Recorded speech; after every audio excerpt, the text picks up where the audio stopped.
여러분이 지금까지 살아오시면서 실패와 위기를 경험하지 않은 분이 혹시 있으신지요? 아마 그런 분이 있기는 있지만 별로 그렇게 많지는 않을 것입니다. 여성을 치고 이 다이어트 하는 데 있어서 실패를 안 해본 사람 많은 그런 여성도 없을 거예요. 다이어트 방법이 한 10,000가지 이상이 된다는 겁니다. 엄청 많아요. 그런데 그 모든 방법들이 1년이 채 안 간다는 거예요. 그러니까 중요한 것은 이 방법 저 방법이 중요한 것이 아니고 특별한 것이 없고 지금까지 10,000가지나 검증이 되었기 때문에 유행이 되었기 때문에 자기 체질에 맞는 것을 지속적으로 계속 하는 것이죠. 좀 작게 먹고 간식을 좀 줄이고 푹 자고 스트레스 안 받고 그리고 또 운동도 하고 뭐 이런 거죠. 이런 것을 잘하면 이렇게 우리가 다이어트도 성공할 수가 있다는 겁니다. 진학이라든지 취업이라든지 뭐 아니면 우리 젊은이들의 연애라든지 또 이런 것도 우리가 마음대로 잘 되는 게 아닙니다. 잘 나가다가 참초으로 빠지는 경우도 있고 그래서 우리가 실패하고 어려움 가운데서 절절매기도 하고 그러는 겁니다. 사업을 하는 사람에 있어서 사업의 어떤 위기와 또 부도의 어떤 그런 가까운 그런 어떤 경험을 해보지 않는 사람, 그런 사업가가 어디에 있겠습니까? 그래서 사업하는 사람에게는 별일이 없습니까? 물어보면 또 신뢰가 되는 겁니다. 별일이 참 많으니까요. 뜻하지 않은 일들이 계속해서 발생하고 뭐 제대로 관리하려고 하는데 잘 안 되는 경우도 굉장히 많습니다.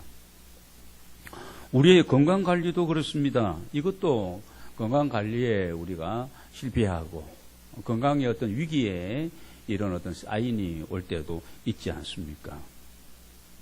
그것뿐입니까? 인간관계도 역시 중요하지요.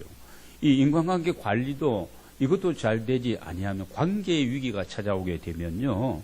내가 모든 것을 다 가지고 있다 할지라도 누리고 있다 할지라도 행복할 수 있어요 없어요? 행복할 수가 없는 겁니다.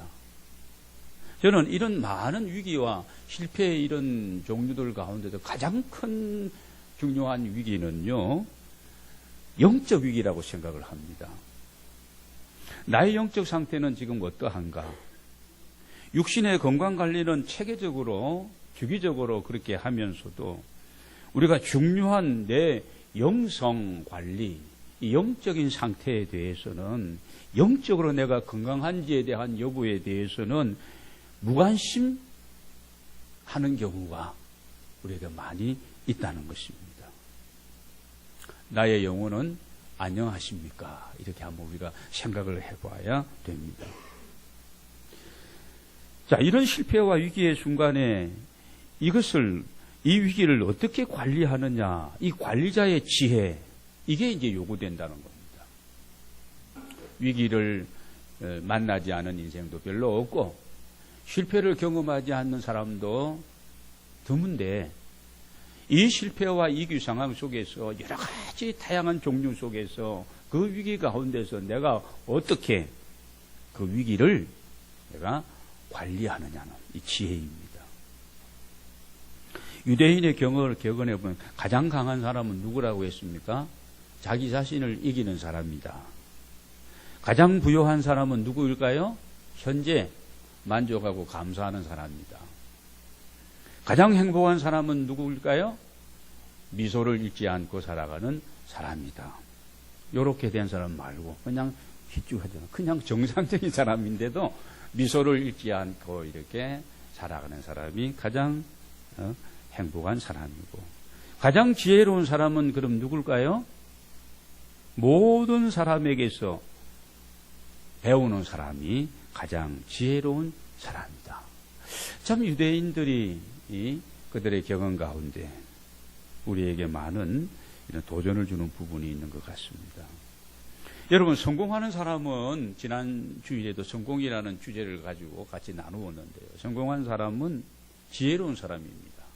지식이 많은 사람이 아니라는 거 우리가 기억해야 되겠고, 이 지혜는 위로부터 그분으로부터 주어지는 것이기 때문에 누구든지 지혜가 부족하느냐 후히 주시고 꾸짖지 아니하시는 하나님께 구하라. 그래야 하면 풍성히 넉넉하게 주실 것이다. 애들에게도 이게 필요하고요. 우리 모든 장년, 노년에게도 이게 필요한 겁니다. 성공한 사람에게 배울 점이 있어요, 없어요? 많지요. 그 요령이라든지 노하우 뭐 이런 거 배울 굉장히 많습니다. 여러분 실패한 사람에게는 배울 것이 뭐 지가 실패해놓고 뭘 그냥 그러냐 그러는데 사실은 실패한 사람에게 더 배울 것이 많은 거죠. 많은 겁니다. 우리가 성경에서 볼 수 있는 믿음의 많은 사람들은요, 다 인생의 이 실패와 위기를 다 경험한 사람들입니다. 그냥 그렇게 믿음의 조상이 되었더라는 것이 아니라는 겁니다. 한번 얘기해 볼까요? 수없이 많습니다. 모세 같은 경우도, 이집트 왕자 모세 같은 경우도 딴에는 자기에게 주어진 지휘와 실력과 이 능력을 가지고서 조국을 민족을 사랑하는 마음, 애국자의 그런 불타는 마음을 가지고 일을 저질렀습니다마는 결국은 지명수배를 받게 되어서 이렇게 미디안 광야로 도망을 치야 될, 그렇잖아요. 사고치고 주로 우리도 보면은 동남아로 가고 막 그러잖아요. 그렇게 할 수밖에 없었던 사람이 바로 모세였습니다. 여러분, 구약 성경에 나오는 다니엘도 마찬가지입니다. 사자굴에 던져진다는 게 아니고 던져졌어요. 실제로 사자굴에. 굶고 있는 그 사자들에게 던져졌습니다. 왜? 우상에게 절하지 않고 타협하지 않고 신앙에 뭘 지켜요? 절개를 지키는 것이죠. 신앙의 절개를 지키고 하나님만이 나의 유일한 여호와가 되십니다. 여호와 하나님에 대한 이 신앙의 절개를 지키는 것, 사자굴에 던져지게 됩니다. 모든 사람이 왕도, 아끼던 왕도, 아이고 이 다니엘 죽었다, 공중에 떨어지기 전에 사자들이 그냥 찢어버리는데 하나님이 그를 보호해 주셨습니다. 요셉은 웅덩이에 던짐을 받았습니다. 뭐 요셉이 옥중으로 그렇게 또 자기는 잘못한 게 전혀 없고 하나님의 말씀을 따라서 이렇게 올바르게 살아가던 이런 어떤 인성적으로 사람 됨됨이 신앙인으로서 이것 때문에 옥에 던져졌어. 이게 뭐 수년이 지나는 일도 있었습니다. 오늘 본문을 기록한 다윗 왕도 그렇지 않습니까? 사울 왕에게 어떻게 보면은 개인 다윗의 입장에 본다면은 장인 영감이죠. 장인 영감에게 죽이겠다고 그렇게 이잡듯이 추측하고 아들의 반역, 지난번도 제가 얘기했잖아요. 아들의 반역, 압살롬 이름이 아주 안 좋아. 압살롬 이름이 안 좋아요. 압살롬이 자기를 죽이겠다고 아버지를 몰아내고 신지도 못하고 도망을 치고 뭐 이랬던 온갖 모욕을 다 당했던 다윗입니다. 여러분, 우리의 인생의 삶은 장기전이잖아요.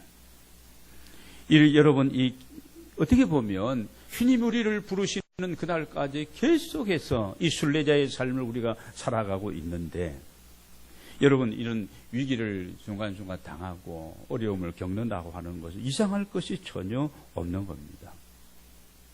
여러분, 실패와 위기는 삶의 한 과정으로, 이 과정이 없이 성공한 사람이, 예수 밖에 있는 사람들도 그런 사람이 별로 없대요. 경제잡지 포춘지라는 게 있죠. 포춘. 여기에서 편집자가 성공한 사람들을 분석한 적이 있는데, 대부분의 사람들이 성공하기 전에 평균 몇 번을 실패를 했냐고 조사해 보았더니 몇 번이었겠어요? 7번 평균 실패를.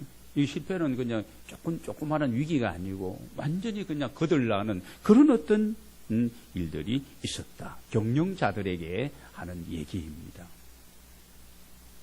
여러분, 다시 말씀드립니다만 중요한 것은 이를 어떻게 대처해 나가느냐. 이 자세입니다. 이 자세. 오늘 우리는 인생의 어떤 위기 상황이 다가왔다. 내가 지금 그런 상황 속에 있다. 그렇게 생각되어지면 이 실패와 위기에 대한 진단이 필요합니다. 세상에 여러분 우연이라고 하는 것은 전혀 없는 겁니다. 뭔가 이유가 있고 원인이 있을 것인데 본인이 그 원인을 정확하게 찾아야 되는 거죠. 신앙인이라면 하나님 앞에 나와서 이게 무엇입니까? 찾아야 되고요. 우리가 아프면 여러분 어디로 갑니까?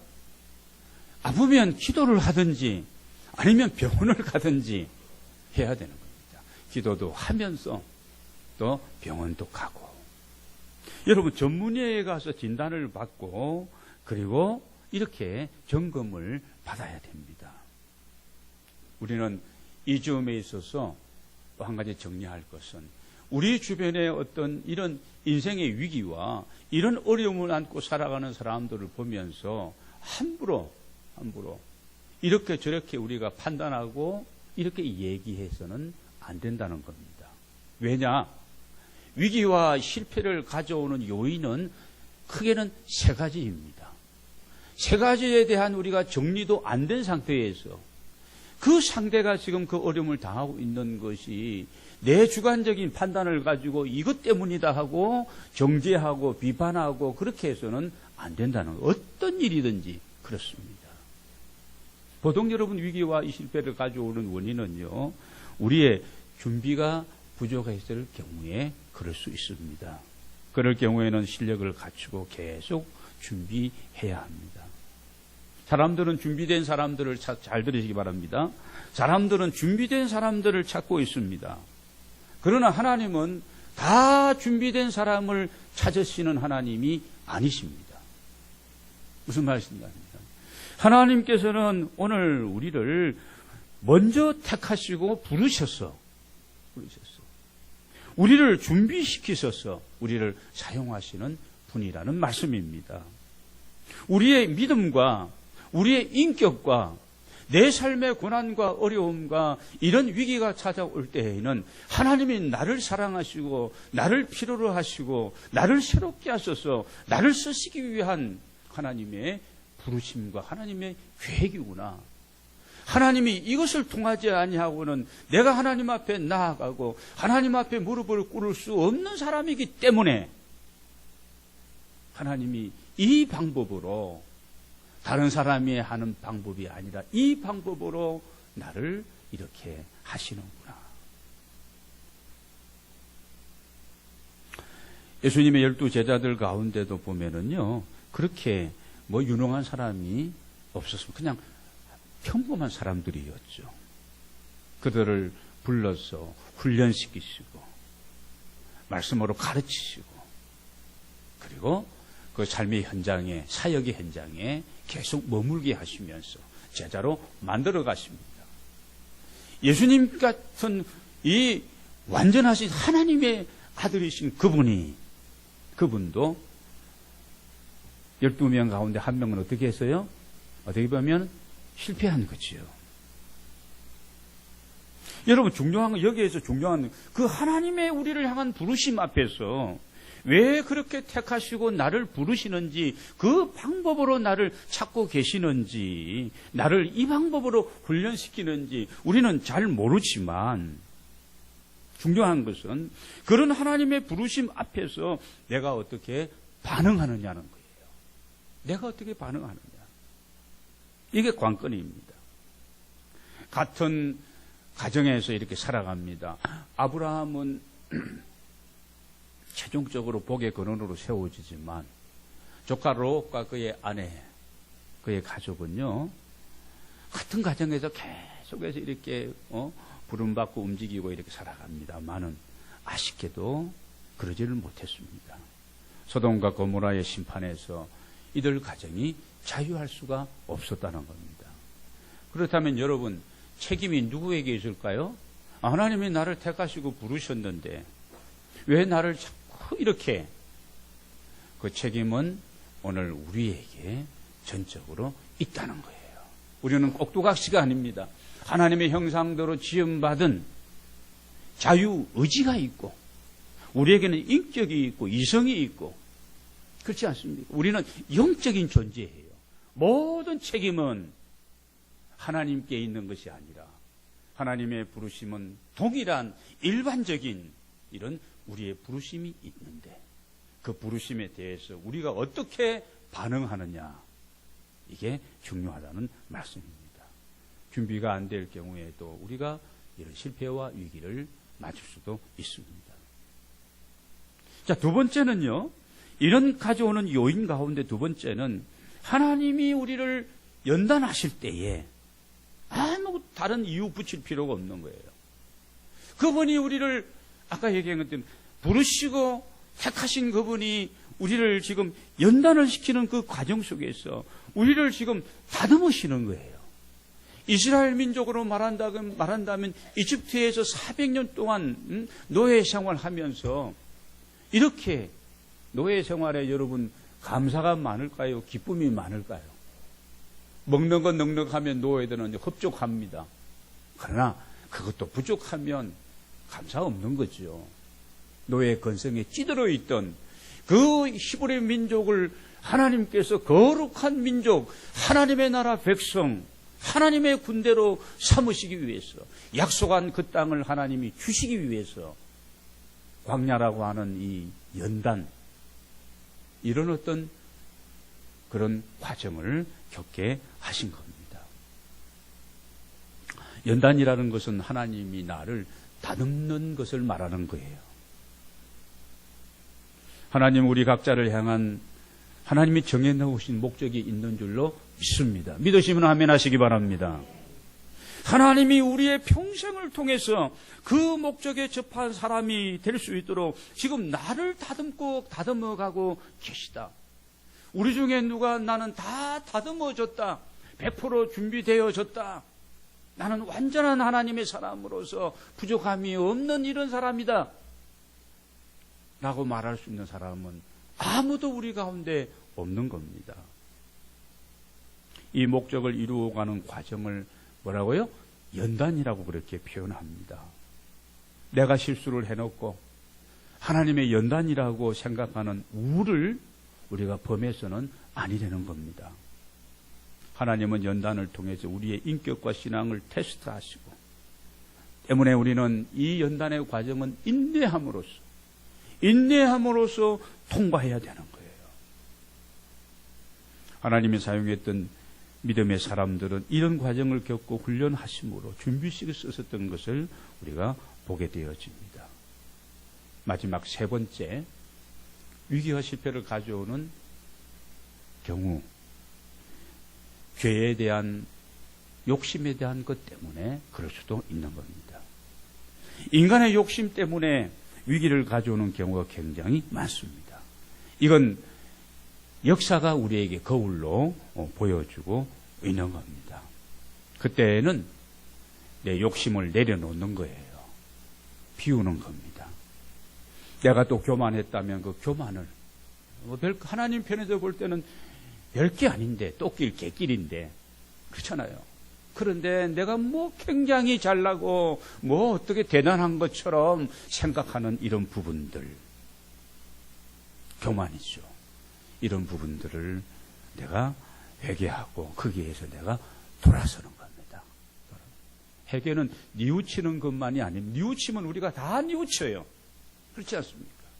하나님의 말씀을 우리가 보면서 들으면서 기도하는 중에 찬양을 뉘우치는 것은 굉장히 많습니다. 그러나 여러분, 이걸 고치고 결단하고 내가 새로운 길을, 새로운 삶을 향해서 나아가는 것은 이건 쉬운 게 아닙니다. 우리 중에 그렇게 나아가기를 정말 결단하고 하나님이 새 일을, 새로운 삶을, 나의 모든 것을 내 지식에까지 새롭게 하시는 삶을 살아가기로 결단하는 우리 모두가 되기를 원합니다. 이건 여러분 유일한 해결책입니다. 더 이상의 해결책이 여기에는 없다는 거예요. 그냥 하나님 앞에 엎드리면, 욕심을 내는 하나님 내 욕심이었습니다. 하나님 저의 교만이었습니다. 내려놓으면 하나님은 용서하시고 다시 회복시키시고 우리를 세워주실 줄로 믿습니다. 여러분, 대선지자들과 이 소선지자들이 계속해서 그의 백성들에게 외쳤던 내용들이 뭔지 아시죠? 이거예요. 왜 하나님을 저버리고 우상 숭배하고, 왜 세상 육신의 정욕과 안목의 정욕과 이 생의 자랑거리를 위해서 쫓아가느냐? 내가 너희 민족을 선택한 목적이 있지 않느냐? 너희가 잘나서 수요가 많아서 특별한 어떤 DNA를 가졌기 때문에 너희를 선택한 줄로 아느냐? 아니라는 겁니다. 아니라는 겁니다. 너희를 통해서 내가 영광을 받기를 원한다. 하나님 당신이 누구인가를 그 히브리 민족을 통해서 보여주기를 원한다는 거예요. 여러분, 이 하나님의 말씀이 히브리 민족에게만 주어진 말씀입니까? 오늘 이 시대를 살아가고 있는 우리 모두에게 동일하게 주어지는 오늘의 이 레마에 살아있는 하나님의 말씀인 줄로 믿습니다. 이 선지자들이 외쳤던 것이 한결같은, 표현은 달라도 사건은 달라도 그 시대적인 상황은 변했어요. 내용은 거의 비슷합니다. 돌아오라는 거예요. 하나님을 알아도 힘써 알고, 너희가 이렇게 힘든 것은 너희가 형식적인 신앙관을 가졌구나. 내가 원하는 것은 너희의 마음이다. 중심이다. 겉옷을 찢지 말고 너희 마음을 찢고 돌아서라는 거예요. 이사야 1장 18절을 보면은 여호와께서 말씀하시더라. 우리가 서로 변론하자. 너희 죄가 주홍같이 붉을지라도 눈과 같이 희어질 것이요 진홍같이 붉을지라도 양털같이 희게 되리라. 여러분, 회개는요, 우리 크리스찬의 삶에서 만병통치약과 같은 겁니다. 만병통치약.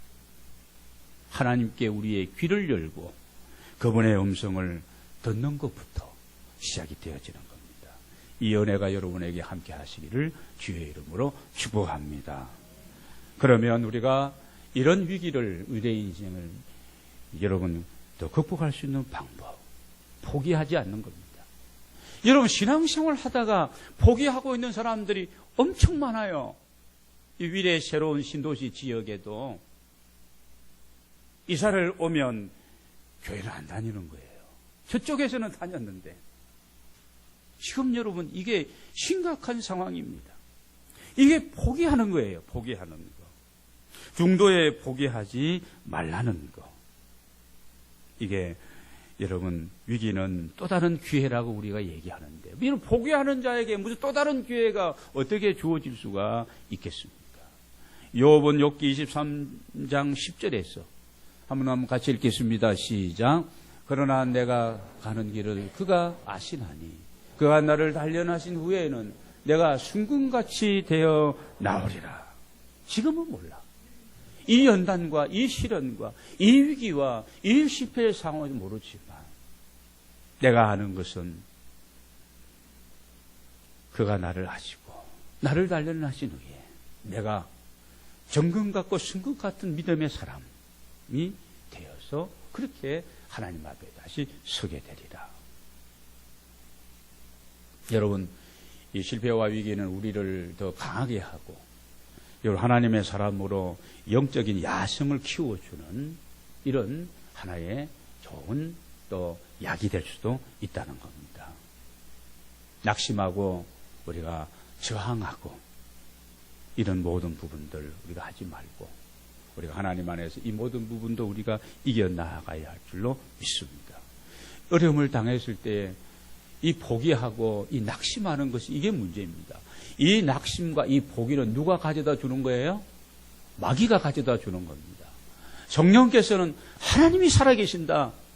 너와 함께 하시고 너를 찾으시고 이 위기가 기회다. 하나님 앞에 엎드리라. 성령은 우리에게 그렇게 계속 말씀하시는데 사탄은 그러지 않았습니다. 참소하면서 우리에게 속삭입니다. 너가 어떻게 그걸 이제는 안 돼. 해봐도 뻔해. 아니야. 성령께서는 할 수 있거든요. 무슨 말이냐. 믿는 자에게 능치 못함이 없다. 내게 능력 주시는 자 안에서 할 수 있다. 힘으로 되지 않, 능으로 되지 아니하면 하나님의 성령으로 된다고 성령은 말씀하는데, 말씀은 그렇게 우리에게 주어지고 있는데 사탄은 자꾸 안 된다는 겁니다. 못한다는 거예요. 지난번에도 해봤지 않았느냐? 안 되지 않았느냐? 이게 한 번, 두 번이냐? 내 나이가 얼만데? 나이가 어땠어요? 그렇지 않습니다. 사탄은 자꾸 현실을 보라고 얘기합니다. 이 패배의식, 우리에게 무능력, 막 이런 것과 더불어 여러분 싸워야 됩니다. 믿음의 사람들이 회복하고 채워야 될 것은 믿음에서 나오는 이 확신입니다. 가버나움의 한 백부장의 믿음이 주님으로부터 칭찬을 많이 받습니다. 자기 하인이 중풍병으로 누워 있어서 괴로워하고 있는데 주님께 나와서 이 백부장이 뭐 하인 정도가 이거 그냥 그러냐, 그 팔자가 그러니까 그렇게 됐겠다. 그게 아닙니다. 주님께 나와서 간구합니다. 주님이 듣고 내가 가서 고쳐주겠다. 그러니까 이 백부장이 어떻게 주님께 얘기합니까? 주여, 내 집에 들어오는 것을 나는 감당하지 못하겠습니다. 나도 군인인데 이렇게 명령하면 군인들이 따르고 지키고 그러는데 주님, 저희 집에 오실 것도 없이 여기에서 그만 다만 말씀으로만 하옵소서. 그리하면 내 하인이 낫겠나이다. 여러분, 믿음이 좋아요, 안 좋아요? 좋은 거죠. 우리가 아프고 힘들고 어려운 있을 때에 담임 목사님이 오셔서 이렇게 기도해 주시면 감사하겠습니다. 제가 부르면 언제라도 달려갑니다. 5분 대기조처럼 말입니다. 그래요. 근데 이 백부장은 믿음이 얼마나, 오실 필요도 없습니다. 거기에서 말씀만 하시면 내 하인이 나을 줄로 낫겠나이다. 예수님이 뭐라고 하시면 이스라엘 중에도 이방인 백부장의 믿음이 이 정도인데 이스라엘 백성 중에도 선민 중에도 이만한 믿음을 만나보지 못하였다. 13절을 보면은 가라, 내 믿은 대로 될지어다 하시니 그 즉시 하인이 나으니라. 역사입니다. 예수님의 능력 물론이죠. 그런데 중요한 것은 백부장의 이 믿음입니다. 내 믿음이 내 믿은 대로 될지어다. 시공을 초월하는 역사를 이 백부장은 경험하게 된 줄로 믿습니다. 여러분 잘 아는 이 누가복음 8장에 나오는 혈우병으로 12년 동안 시달렸던 이 여인이 예수님 무리가 이렇게 지나가시고 막 말씀하시고 하는데 예수님이 가에 와서 옷가를 옷을 만지지 않습니까? 예수님은 자기에게서 이 능력이 나간 것을 예수님은 아십니다. 누가 내게 손을 대었느냐? 근데 이 여인이 예수님에 가까이 가서 옷만 만져도 내 이 12회 동안 온갖 이 치료가 필요한 대로 치료를 다 해봤지 안 되었던 이 혈우병 나을 줄로 믿고 가서 만졌더니 그 말씀을 보니 즉시 혈루가 그치더라는 거예요. 혈루 그치더라. 예수님이 아십니다. 누가 손을 대었다. 제자들이 아닙니다. 사람이 밀려서 막 그런 것 정도입니다 하니까 아니다. 이 여인이 예수님께 나아가서 왜 만졌는지 이유와 그 나은 것을 말하니까 이렇게 이런 마음으로 내가 만졌습니다. 그러니까 혈루가 거쳤습니다 하니까 따라 내 믿음이 너를 구원하였으니 편안히 가라. 할렐루야. 여러분, 우리가 영적인 세계, 믿음의 세계는 이거예요. 뭐 이런 신비주의적이고 이건 뭐 질병을 치료한 이것만을 얘기하는 게 아니에요. 인생의 모든 위기와 환난과 이런 어떤 실패와 어려움 가운데서 여러분을 우리가 이 믿음을 가지고 나아가면 믿음의 역사가 우리의 삶 가운데 지금도 동일하게 역사하는 줄로 믿습니다. 여러분, 하나님 그때 하나님이고 그때 예수님이고 지금은 아니지 않냐? 그러면 여러분 목사 노릇 내가 왜 하겠습니까? 그렇지 않습니까? 여러분의 신앙생활을 왜 하세요? 그런 믿음이 없다면 믿어야지요. 무슨 문제든지 무슨 하나님이 나를 향하신 길이 있지 않습니까? 내 삶의 목적을 가지고 계시지 않습니까? 오늘 여러분 23절을 한번 보시기 바랍니다. 저는 이 말씀을 쭉 구절구절 묵상하면서 여호와께서 사람의 걸음을 정하시고, 여러분 내 인생의 길에 대한 부분을 정하신 분이 그분이시라는 겁니다. 우리는 그래서 그분이 원하시는 길을 내가 가는 거예요. 그 길을 갈 때 그분이 우리를 기뻐하시는 거예요. 우리 사랑하는 자녀들 그렇잖아요. 내가 생각하는 이런 자녀가 이렇게 되고, 이렇게 살아가는 거. 돈을 많이 벌든지 적게 벌든지 그게 부모에게, 자녀에게 중요한 게 아닙니다. 사람다운 사람이 되고 인격자가 되어지고 하나님을 위해서 사회에 공헌하고 이런 사람이 되어지고, 그 길을 가게 되면 그것 자체가 부모에게는 기쁨인 거예요. 그렇지 않습니까? 오늘 그러면서 여러분 말씀이 계속되어집니다. 그는 넘어지나 아주 엎드러지지 아니함은, 여러분 그가 누구입니까? 하나님이 정하신 그 길을, 그 인생, 그 길을 가는 하나님의 사람에게도, 하나님이 기뻐하는 사람에게도 넘어질 수도 있고 실패할 수도 있고 인생의 위기를 만날 수도 있다는 거예요. 아까 저게 세 가지 이유 때문입니다. 그럴 수 있다는 겁니다. 그러나 넘어지지만 아주 넘어지고 쓰러져서 다시는 일어나지 못하는 완전히 이런 패배 인생이 아니라 어떻게 해요? 아주 엎드러지지 아니함은 여호와께서 그의 손으로 어떻게 하신다고요? 붙들어 주신다는 겁니다. 여호와께서. 애들이 가다가 넘어졌어요. 꼬맹이들이 혼자 걸어가다가 뛰어가다가, 여러분 일어나지 못하는 자녀가 있다면 누가 있어요? 엄마가 있고 아빠가 있잖아요. 이렇게 세워줍니다. 하나님의 전능하신 손, 하나님의 그 전지하시고 그 무한하신 그 능력의 손이 오늘도 우리의 인생을 붙들고 있는 줄로 믿습니다. 이게 믿음이에요. 이 믿음을 여러분이 소유하게 되시기를 바랍니다. 어떤 어려운 환경과 여건과 위기 상황 속에서도 그 종류가 다양합니다. 100가지, 1000가지 된다 할지라도 남에게 얘기할 수 없고 누구에게 얘기할 수도 없는 어려운 문제가 있을지라도, 그것이 자녀의 문제이든지 그 자녀의 어떤 일들이든지 나의 일들이든 간에 여러분이 하나님을 붙드시고 내 걸음을 정하시고 나의 가는 길을 기뻐하시는 그분, 내가 넘어질지도 아주 엎드리지 않게 하시고 그분의 손으로 나를 붙들어 주시고 세워주시고 다시 시작해 하시는 그 하나님을 바라보고 붙드시고 여러분 승리하는 하나님의 종들이 되어지시기를 바랍니다. 그 하나님을 믿고 우리가 기도하는 거예요. 기도하는 겁니다. 나는 그 하나님, 그런 하나님을 믿습니다. 지식적으로 믿어요.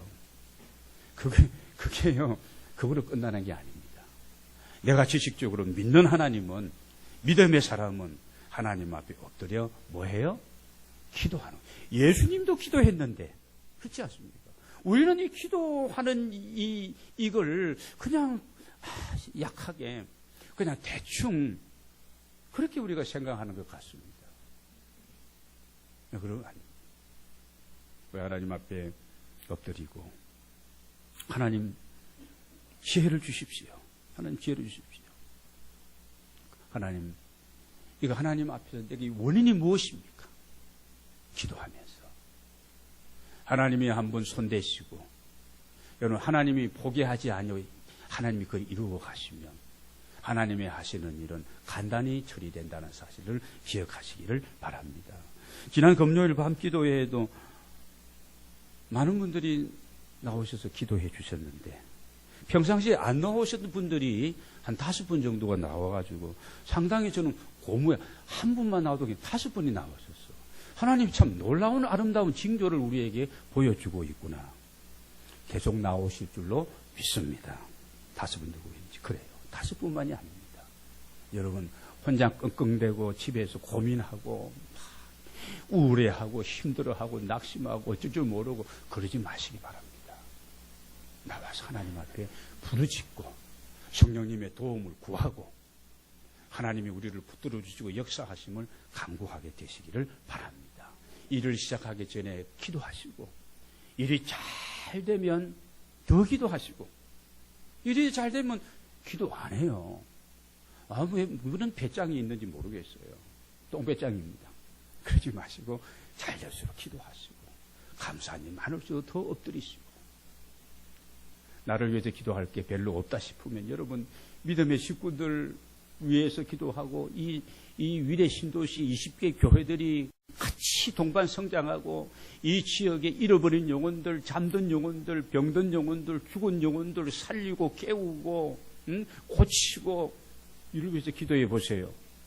하나님 우리의 삶을 보장해 주실 줄로 믿습니다. 25절을 보시기 바랍니다. 내가 어려서부터 늙기까지 의인이 버림을 당하거나, 여러분 의인은 믿음의 사람을 말하는 거예요. 윤리적으로 도덕적으로 조금 더 깨끗하게 의롭게 살아가는 사람을 얘기하는 게 아닙니다. 그것과 함께 믿음의 사람은 어려서부터 늙기까지 다윗이 경험하기를, 의인은 믿음의 사람은 버림을 당하거나 그의 자손이 글씨감을 보지 못하였도다. 여러분, 나의 믿음으로 하나님이 기뻐하신다면 여러분의 자녀의 문제도 하나님이 어떻게 해요? 보장해 주신다는 겁니다. 믿으시기를 바랍니다. 그래서 내 자녀의 특별한 일이 있으면 많이 그 자녀를 위해 기도하지만, 특별한 일이 없으면 내가 믿음의 사람으로 믿음의 사람답게 하나님의 뜻을 따라서 그분의 영광을 위해서, 그분의 기뻐하는 일을 위해서 행하게 되면 내 자신 자녀애들의 모든 문제는 하나님이 보장하시고 책임주시고 역사해 주실 줄로 믿습니다. 다음에 여러분 26절을 보겠습니다. 그는, 믿음의 사람은 어떻게 해요? 종일토록, 이게 매일매일 살아가면서 그 얘기입니다. 뭘 베풀고요?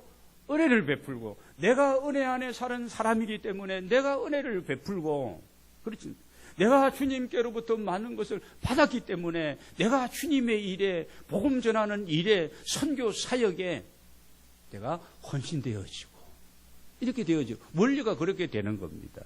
뭘 받기 위해서, 은혜를 받기 위해서, 복을 받기 위해서, 먼저 그게 아니고 은혜를 내가 입었기 때문에 은혜를 베풀고 구워주니 주는 겁니다. 다른 사람에게 주는 거예요.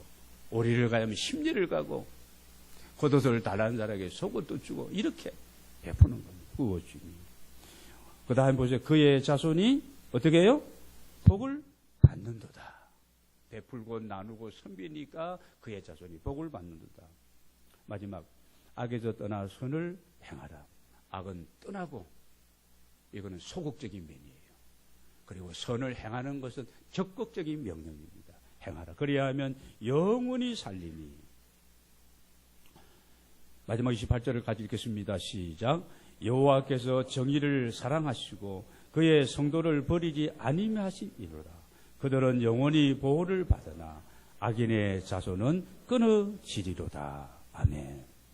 여호와께서는 정의와 공의와 정직을 사랑하십니다.